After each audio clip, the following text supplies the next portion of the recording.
What's up guys? So this morning magpapakain si Jess ng asin sa baka. Isa sa mga dahilan kung bakit pinapakain ng asin ay para ano? Gumanda ang kutis. Gumanda ang kutis. Kikinis ang kutis. Para kuminis daw ang kutis. Actually guys, ngayon ko lang to narinig. Ika, natakot mo na ako. So ito na, pakainin na ni Jess.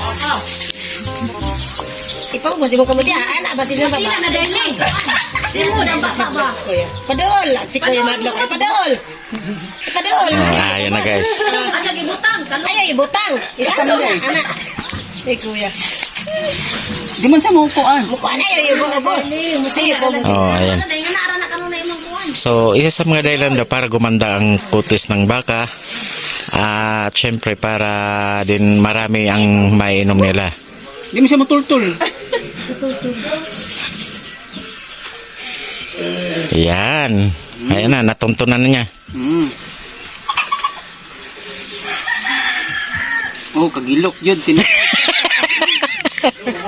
Gilok ba? Gilok yun doon. Mana? Ipanak niya. Di pa, hot pa. Paspasig, langaw, dahang langaw.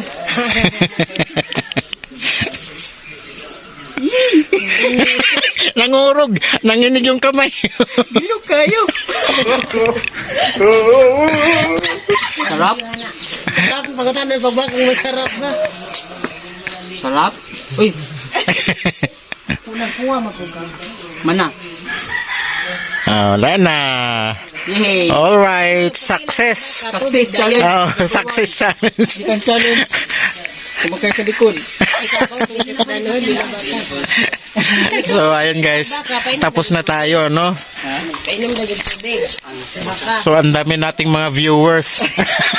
Ayun pa. Oh, sila kasi dia. Oh, ikaw. Oh, ayan. Dami nating mga viewers. So, ayan. Sila. Nadik ko eh, mahal ko.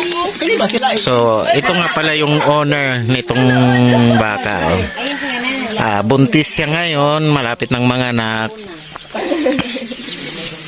Actually, maamo naman siya. buutan mo. Oh, buutan sa Bisaya. Pero di ko pa salig og dool. Lisod.